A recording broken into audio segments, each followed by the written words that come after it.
What's up, guys? Alex Corey here with cultivatedchange.com. We are doing the next part in our Cultivating Change series. Today we are at gorgeous Lake Powhatan. This is the lake within Bent Creek Experimental Forest.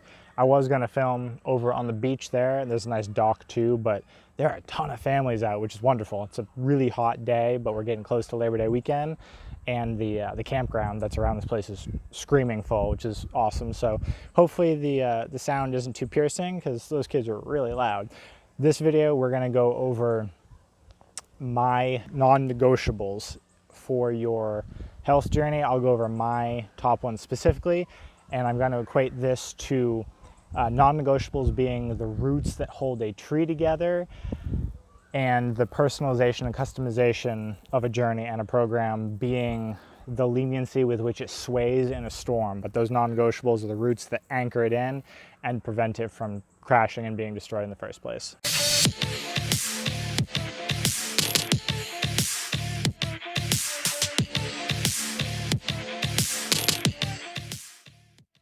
I spent quite a bit of time walking around just thinking about my top ones for this. It's really hard to nail health down to just a few major options, so I picked 5. I probably could have gone on. I was trying to stick with 3, but there's too many that are just have such a massive impact on health, even epigenetically. So these are triggers or environmental controls that bulletproof your everyday, because I just love that phrase, because if you nail these, anything can happen in your life and you're still better off than you would be. So my top one, this one's kind of obvious for everything. This is nutrition.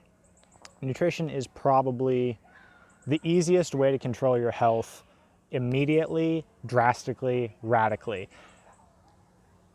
I always recommend a whole food diet, so this is never supplementation. These are fundamental health, by the way. This isn't even optimization. We'll do a completely different video on optimization, but for fundamental baseline health, which just means your body is working as normal, not a ton of oxidative stress, not a ton of inflammation, just kind of coasting.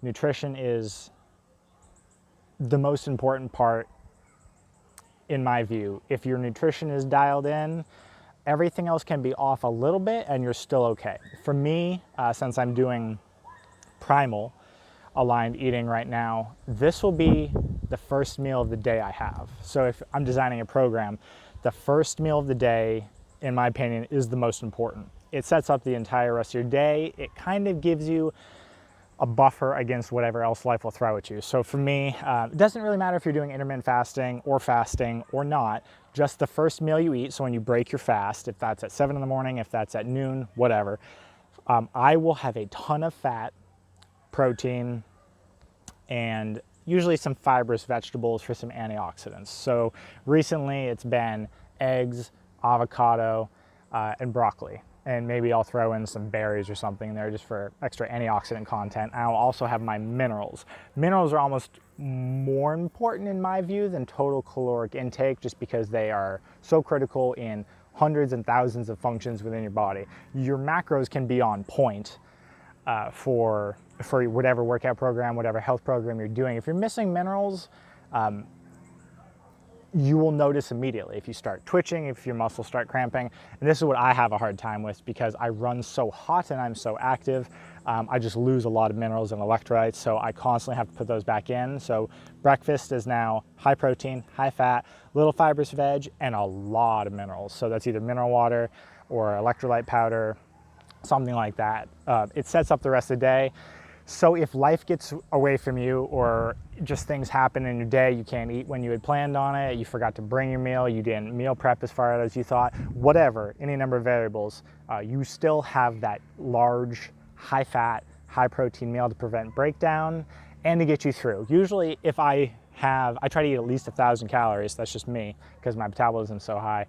I won't have to eat again for, if I didn't need to, probably 6 to 8 hours I could get by. So that's an entire day. Like I can get back, if I eat at 10 in the morning, which is what I've been doing, I'm good until the end of my day around 5. I do eat in the middle, but if I couldn't, I'd be fine. Top is nutrition. Second one, and I had a hard time with this, second one is sleep. So many studies coming out, just sleep is a superpower. I'm just gonna say that. It's a superpower. If I don't get at least 7 hours of sleep, I feel it immediately. Doesn't matter my diet, doesn't matter how much movement I did the next day. I will feel like trash if I get 6 hours of sleep. A lot of people do okay on 6 hours of sleep, but I wonder how well they would feel on 7.5 plus. There's a lot of data coming out. Matthew Walker's popularized a lot of it, but there is finally clinical research being done in this area just with the amount of sleep cycles you actually need. Not necessarily the timing. They're finding that as long as you get them at some point in your day, you're okay. But there's a certain number of sleep cycles and certain thresholds of brainwave states you need to hit for repair. So there's a mental repair, so that's the cleaning of the waste products that accumulate in your brain. They think that leads to Alzheimer's, so just different protein waste products that accumulate in the gray matter. And when you sleep, your brain, gray matter, actually shrinks. There's a fluid that flushes through and washes all that away. So that's your brain's cleanup mechanism. If you're not getting deep restorative sleep, that's not happening, and you just have waste products kicking around. So that's almost equivalent to not doing or getting proper recovery after an intense workout, and you just feel that acid burn and the lack of minerals. So just the metabolic waste products not actually being carried away by the bloodstream, and you just feel like you had an intense workout the day before. You don't feel that in your brain. You might feel brain fog, and that's the equivalent. So sleep clears that. And for me, sleep, I've never had a hard time sleeping, thankfully. I know a bunch of people, and this is now my question for some reason. My judge of health is, how did you sleep? It's the first thing I ask everyone in the morning, not, do you have any interesting dreams, or how are you feeling? It's, how did you sleep? If they say well, and that's different for everyone, I know how the rest of their day is going to go, because it sets you up. So if you get a deep restorative sleep, you feel on top of the world. Doesn't matter what you ate. It doesn't matter what I did to my body the day before, to some degree. Could have drank, could have had a trash diet, could have had a bag of chips, whatever. If I can get 8 hours of sleep, it's a complete reset. My body's like, okay, try again. Great. So sleep is always number 2 for me, if not 1. I was close to putting it at number 1.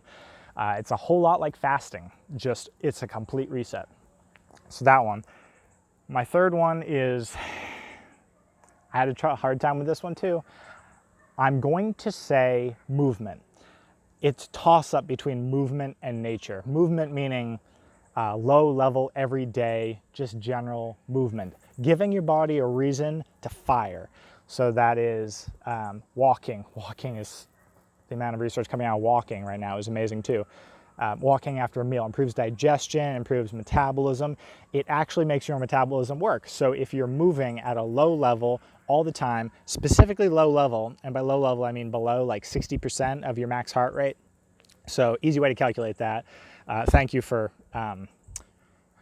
Primal, Mark Sisson, for calculating this. He pulled it off of, I'll go back and find the doctor's name, but it's about 180 minus your age heartbeat. So I'm 31, so I'm gonna say I don't care about specific numbers, but 180 minus mine. So I don't go over 150 beats per minute, just because that is fat burning mode. So anything below that, if you keep it well below that, you're always burning fat. So I am attempting to foster being fat adapted, meaning metabolically running off of fat oxidation and ketone bodies predominantly, just because it incurs less inflammation and it's actually a little bit of a healing process, and it feels better. That might just be the current phase I'm in my health journey, but it just feels easier for me. Like I said, I can go hours without eating, and I've never had that before.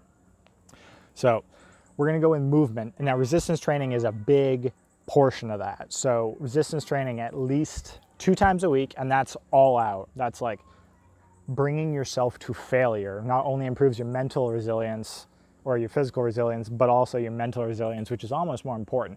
That is a heavy, quick dose of genetic adaptation, telling your body, signaling your body that it did not have sufficient resources and it almost died. Basically, that's what you're telling it. You're trying to cue your body to improve because you could have died. Obviously in the gym, you're not gonna die, but that's a signal you're trying to send. I am currently insufficient. I need more resources, and then you give it the building blocks, obviously. But That is only needed 2 to 3 times a week, and you only need that for like 30 minutes. It doesn't take a lot. We're not going bodybuilding here. We're going metabolic adaptation, fundamental health. So this is baseline health. The rest of the time should be low-level movement. That's gardening, that's biking, that's walking, that's hiking, anything. I don't care. And this is the nice part about different programs, different ways of structuring things. It doesn't matter. If you are moving every day, you will be okay. Like, that is equivalent to, it's almost equivalent to sleeping an hour more or something like that than you would normally. It bulletproofs your body from degenerate. If I don't move, if I give myself a total day off and just sit on the couch, I will start getting achy and twitchy. Like, my body requires some nervous system involvement. And then even just a walk makes me kind of hum. There's a general like buzz going on in my nervous system without coffee, without anything. It's kind of amazing. So when I'm doing everything right, I feel level, no real energy spikes and dips, just a baseline hum, and that's what I'm going for. The one right below this is nature. I almost put this above movement. And when I say nature, predominantly it's vitamin D, so sun exposure, which is why I'm out on such a gorgeous day. I'll put a list here. The amount of reactions and immune system functions the active form of vitamin D triggers in your body is ridiculous. There's like 200 plus mechanisms that vitamin D assists with. So vitamin D is made, or D3 is, they think the active circulating form of vitamin D, and it's pretty much a hormone at this point. So it used to be just a vitamin. It is now on the verge of being reclassified as a hormone because of all of the signaling capabilities. So it tells other organs and cells and body processes to do something. So it doesn't just fill gaps like a vitamin does, it actually signals your body to take further action. So you only need like 20 minutes of full exposure a day. Every other day is okay. I get it every day just because I'm a creature of the sun. If I walk out first thing in the morning, and I make this part of my day, I walk out first thing in the morning, and then just, it's almost like the scene in, it's not Wonder Woman, I'm gonna blank, the Marvel movie with the Brie Nielsen in it. Anyway, where your eyes just light up like you've been activated. Yeah, it's like that. So if I walk out first thing in the morning, that first ray of sunshine hits my eyes and my skin, my body just comes alive. And that's all of those, that's epigenetics. If you want to describe epigenetics to someone, that's what epigenetics is. That is an environmental stimuli hitting you, and you can feel the cascade of processes just tingling within your body. That's what that is. So necessary for my mental health, for most people's mental health. They've done plenty of studies in Japanese forests and all over the world where if you just put a picture of nature, of a serene woodland scape in front of someone, their cortisol levels go down, various stress markers go down, inflammation goes down, your body starts cleaning things up. Your amount of chatter in your brain goes down, your senses heighten, so it brings you into a more natural state. We're not supposed to be inside. We didn't evolve being inside. So being outside is our desired natural state. Obviously, being inside is nice on days like this when it's 90 and you'd roast, but absolutely necessary for mental health, for my physical health, and it needs to be a part of my day or I will go crazy. Movement is tied with that just because of the amount of changes that it ensues within your body. So if you can do them both simultaneously, ideal. So again, walking outside first thing in the morning for 20 minutes. That kicks off 3 of them. My last one is breathwork. Meditation's in here. It's not specifically meditation. Meditation definitely is amazing for teaching awareness, focus, and just how to observe different parts of your brain working. Very trippy when you first learn it because you start paying attention to everything and it actually pulls you out of the present, which isn't the point, but breath work, meaning controlling your fundamental operating system, different parts of your nervous system. So it allows you a little bit of control over both parasympathetic and sympathetic, mostly sympathetic. So Meditation is nice just because it calms everything down. Your brainwave state can change. But if you can practice, use an app, whatever, just intentional breathing for even 5 or 10 minutes. First thing in the morning is good, so just do some breath of fire. Any of the yoga breathing exercises, any of the ancient Ayurvedic, they're well known now, and there's apps that'll teach you how to do it, just various breathing rates. So just varying the length of inhales, exhales, speed, like you can get your nervous system going as if you had just had a cup of coffee just from breathing alone, and that's pretty amazing.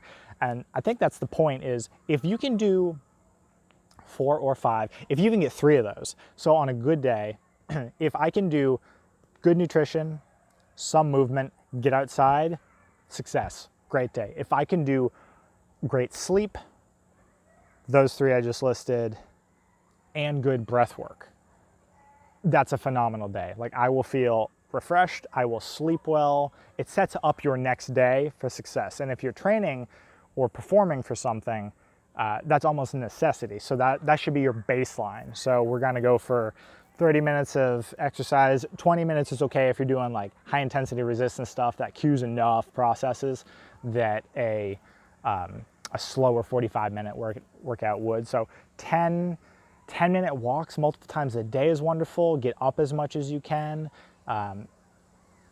Nutritious breakfast. The other meals can sort of be formed on themselves. Obviously, meal planning is wonderful, but your first breaking your fast meal, critical. And then just get outside. And I feel like that is a good day. That's fundamental health. Your immune system's on point, less likely to get sick, pretty well performing. You can handle a lot of things coming at you. Stress loads tend to remain low, so you can actually cope with more. That's not even optimizing. Those are just my bulletproof your day ones. So those are my non-negotiables. Every day I need to do something with all of those. The flexibility comes in later. Next week's video, we'll talk about flexibility within a program, but those are the main categories where you have to do something in my book, and you will feel amazing.